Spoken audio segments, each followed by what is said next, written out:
नमस्कार, मेरे YouTube channel पर आपका बहुत बहुत बहुत स्वागत है। सबसे पहले मैं आपसे माफ़ी मांगना चाहती हूँ, काफ़ी दिनों से बहुत ज़्यादा बिज़ी चल रही हूँ मैं। इस वजह से मैं एक भी वीडियोस नहीं डाल पाई। क्या है कि आजकल एग्ज़ाम्स चल रहे हैं, बोर्ड एग्ज़ाम्स हैं, 10th के 12th के स्टार्ट होने वाले हैं, you know very well. So please मैं आज किसी की रिक्वायरमेंट थी कि मुझे थ्री डी फिगर्स हैं उन पर एक वीडियो चाहिए, जिसमें पेरीमीटर, वॉल्यूम, एरिया, इन सब पर बात करेंगे। ठीक है, तो सबसे पहले आपको ये पता होना चाहिए कि 2D और 3D फिगर के बीच क्या फ़र्क है, जो मैं आपको लास्ट वीडियो में बता चुकी हूँ। 2D फिगर आपके होते हैं जैसे सर्कल, रेक्टेंगल, स्क्वायर, ये सब आपके 2D फिगर्स होते हैं, ट्रेपीजियम, क्वाड्रिलेटरल। और जो अगर आप 3D फिगर पे आएंगे तो उसमें आपका होता है, एक होता है क्यूबॉइड, ठीक है, एक होता है क्यूब, एक होता है स्फेयर, एक होता है कॉन, और सबसे लास्ट है सिलेंडर। साथ साथ हिंदी मीडियम वालों के लिए भी इजी हो जाएगा। क्यूबॉइड को हम कहते हैं घनाभ, ठीक है, क्यूब को कहते हैं घन, स्फेयर को कहते हैं गोला, कोन को कहते हैं शंकु, सिलेंडर को कहते हैं बेलन। ठीक है, तो ये हम आप सबसे पहले हम आते हैं घनाभ और घन पर, जो कि सबसे इम्पोर्टेंट है। ठीक है, सबसे पहले मैं घनाभ बनाती हूँ। ठीक है, अगर आपको ये समझ आएगा तो आपको घन भी समझ आ जाएगा। देखिए, ये क्या है, एक रेक्टेंगल है। रेक्टेंगल जिसे आप आयत कहते हो, जिसके अपोजिट साइड इक्वल होते हैं। रेक्टेंगल की जो सबसे बड़ी प्रॉपर्टी है, अपोजिट साइड इक्वल होती हैं और चारों एंगल 90 डिग्री के होते हैं। ठीक है, तो ये वाली साइड और ये वाली साइड दोनों इक्वल हैं, और ये वाली साइड बोथ आर इक्वल। ठीक है, तो सबसे पहले मैंने एक घनाभ बनाया यहाँ पर। ठीक है, घनाभ क्या होता है कि 6 रेक्टेंगल को मिलाकर एक बॉक्स बनाया गया। 6 रेक्टेंगल को मिलाकर एक बॉक्स बनाया जाता है, जिसे हम घनाभ कहते हैं। घनाभ के बहुत सारे एग्जाम्पल हैं, जैसे अगर आप जिस रूम, मतलब आप एक रूम को ले लो तो वो क्यूबॉइडल शेप में होता है, घनाभ की शेप में होता है। आप एक बॉक्स को ले लो तो वो भी घनाभ की शेप में होता है। ठीक है, जो गत्ते वाले बड़े बड़े बॉक्सेस होते हैं जिनके अंदर एलसीडीज वगैरह पैक होकर आते हैं, तो घनाभ की शेप में होते हैं। ज्योमेट्री बॉक्स घनाभ की शेप में होता है। ठीक है, तो सबसे पहले घनाभ में हम आइडेंटिफाई करेंगे। देखिए, 6 आपके पास फेस हैं इसमें। तो सबसे पहले ये आपका क्या है, देखिए ये लेंथ है, इट्स ऑल्सो लेंथ, ये भी लेंथ है और ये भी लेंथ है। ठीक है, ये ब्रेड्थ है, ये ब्रेड्थ, ये भी और ये भी आपके पास ब्रेड्थ है। ठीक है, बी बी बी और बी। ठीक है, तो और ये आपकी हाइट है, ये आपकी हाइट है, ये हाइट है और ये हाइट है। हम फॉर्मूलों को रटते नहीं हैं, हम फॉर्मूलों को बनाना सीखते हैं। क्योंकि अगर आप किसी भी क्यूबॉइड का एरिया, टोटल सरफेस एरिया और कर्व्ड सरफेस एरिया में मेज़र करोगे ना, तो वो आपको अच्छे से समझ नहीं आएगा। ठीक है, क्योंकि कुछ चीज़ों में वो बोल देता है कि आप, जैसे अगर एक फ़िश टैंक की बात करें तो फ़िश टैंक में क्या होता है कि हमें आगे का फेस खाली छोड़ना होता है और ऊपर वाला खाली छोड़ना होता है, बाकी सब पे पेपर वगैरह जो भी वो पेंट करते हो कवर होता है। ठीक है, अगर जैसे वाइट वॉश का जो टाइम आता है तो उस समय हम क्या करते हैं, CSA निकालते हैं, टोटल सरफेस एरिया निकालते हैं, क्या करते हैं। तो इसलिए कभी भी किसी भी फॉर्मूलों को अगर आप खासकर मेंसुरेशन को, एरिया को, अगर total surface area, curved surface area में आइडेंटिफाई करके करोगे तो काम नहीं चलेगा। ठीक है, तो हमें फॉर्मूले बनाने आने चाहिए। सबसे पहले देखिए, ये वाला जो फेस है, ये वाला और ये वाला, इस फेस का एरिया क्या होगा। देखिए, इसमें क्या दे रखा है, इधर L है और इधर B है, इधर L है और इधर B है, तो ये हो जाएगा LB प्लस LB। ठीक है, अब इस वाले फेस की बात करते हैं। ये इधर H दे रखा है और इधर B दे रखा है, इधर H और इधर B। ठीक है, तो प्लस में BH प्लस में BH। अब इन दोनों फेस की अगर हम बात करेंगे, ये वाला और ये आगे वाला, तो इसमें क्या है, L है और H है, प्लस में HL प्लस में HL, तो ये तीनों दो दो बार आ गए हैं, तो मैंने 2 कॉमन ले लिया। LB प्लस में BH प्लस में HL। अब आता है, अगर आपको ये 2 वर्ड दे देते हैं, वाइट वॉश टाइल, ठीक है, तो आपको उसमें से LB माइनस करना पड़ेगा। क्यों? क्योंकि वाइट वॉश होता है वो ज़मीन पर नहीं होता है, फ्लोर पे नहीं होता है, और जो टाइल्स लगती हैं वो छत पर नहीं लगती हैं, इसलिए एल बी माइनस होता है। जहाँ पे ये दोनों वर्ड आ जाए तो समझ लीजिएगा एल बी माइनस होगा। और अगर वो ये बोले कि सिर्फ चारों दीवारों पर ही पेंट करना है, सबसे ऊपर वाली छत पे अलग होगा और नीचे अलग होगा, अलग कलर होगा, तो फिर क्या करोगे आप, एल बी को हटा ही दोगे, सिर्फ ये निकालोगे। ठीक है। अब अगर इसके वॉल्यूम की बात करते हैं, ये तो रहा। अब कोई भी चीज़ जब सॉलिड 3D होती है तो उसका वॉल्यूम भी निकलता है। वॉल्यूम में क्या होता है कि उसके अंदर कितना सामान आ सकता है, कितनी कैपेसिटी है, तो उसको करेंगे L into B into H, ये रहा आपका वॉल्यूम। ठीक है।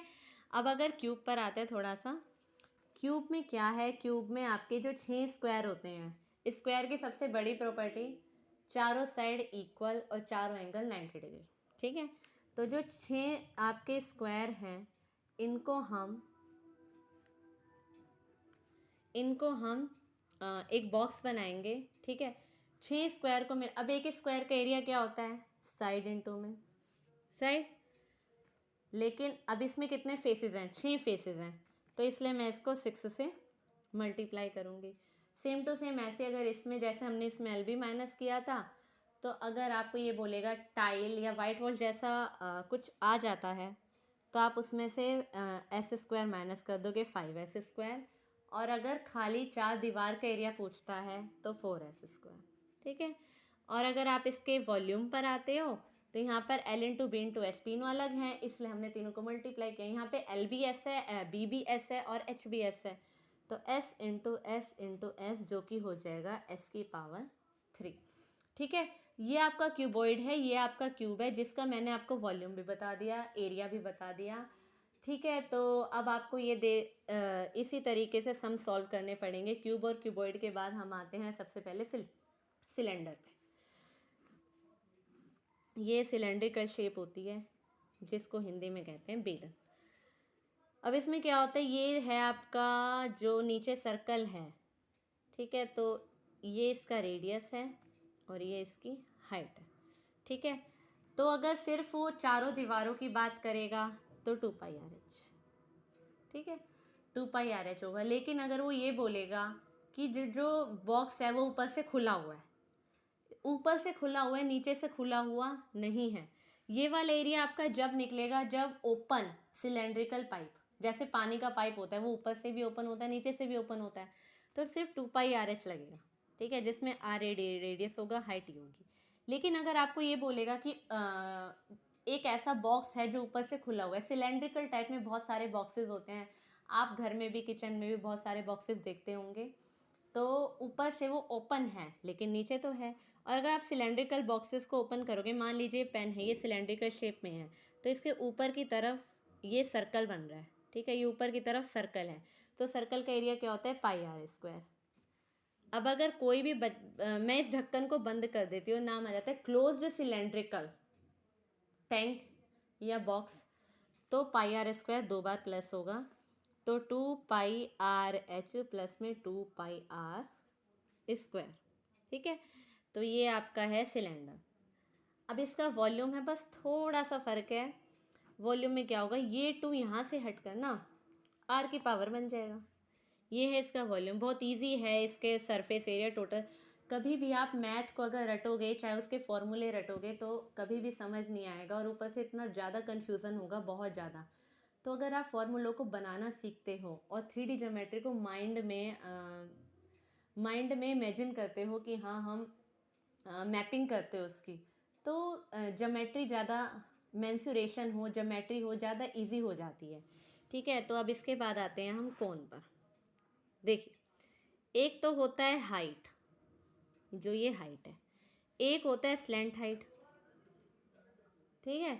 अगर तो स्लैंट हाइट देखिए, यहाँ पर ये 90 डिग्री एंगल सबको पता लग रहा है, जहाँ पे 90 डिग्री एंगल होगा वहाँ पे पाइथागोरस लगा दो। ये तो आपका h है और ये r है, और ये वाली जो हाइट है l है। क्योंकि हम है ना सिर्फ h से इसका एरिया नहीं निकाल सकते, क्योंकि पेंट तो बाहर होगा, पेंट करेंगे कुछ भी करेंगे वो तो बाहर ही होगा, तो इसलिए हमें l से एरिया निकालना पड़ेगा। तो सबसे पहले l का निकालने का तरीका ये होता है, पाइथागोरस लगाते हैं। ठीक है।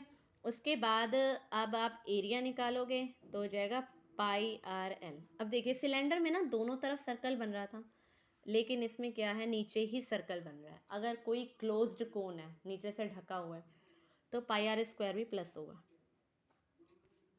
ठीक है, अब इसका वॉल्यूम क्या होगा, इसका 1/3 वॉल्यूम होगा, इसका 1/3 पाई आर स्क्वायर एच। ठीक है, अब हम आते हैं किस पर,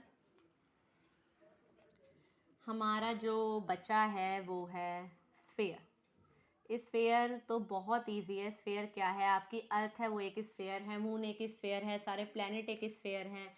जिस बॉल से फुटबॉल खेलते हो, क्रिकेट खेलते हो आप लोग, जो भी हैं वो सारे के स्फेरिकल शेप में है, मतलब एक गोला स्फेरिकल शेप में होता है, जिसका total surface area curved surface area नहीं होता है, सिर्फ एक ही सरफेस एरिया होता है 4 पाई आर स्क्वायर, क्योंकि इसके 4 फेसेस होते हैं।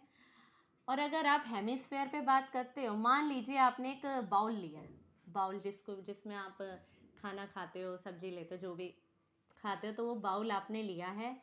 उस बाउल में अगर आपको कर्व्ड सरफेस एरिया निकालने को कहेगा, मतलब ऊपर से ये खुला हुआ बाउल है, तो हो जाएगा 2 पाई आर स्क्वायर। लेकिन अगर मैं इसी बाउल को ऊपर से कवर कर देती हूँ, तो पाई आर स्क्वायर प्लस होगा 3 पाई आर स्क्वायर। अब देखिए, चाहे ऊपर से बंद है चाहे खुला है, सामान तो उतना ही आएगा जितना आना होगा, इसमें सब्जी भी उतनी आएगी जितनी आनी होगी, कुछ भी आप डालोगे इस बाउल में उतना ही आएगा। ठीक है, तो वॉल्यूम पे अगर ये बंद है या खुला है कोई फ़र्क नहीं पड़ता, सिर्फ एरिया पे पड़ता है। तो स्फेयर का वॉल्यूम, जो पूरा स्फेयर है, इसका वॉल्यूम होगा 4/3 पाई आर क्यूब। और अगर इसके वॉल्यूम की बात करोगे तो 2/3 पाई आर क्यूब, क्योंकि इसमें इससे आधा सामान आएगा। तो हेमिस्फेयर का ये होगा, स्फेयर का ये होगा। अगर आपको मेरी वीडियो अच्छी लगे प्लीज़ चैनल को शेयर कीजिएगा, सब्सक्राइब कीजिएगा। धन्यवाद।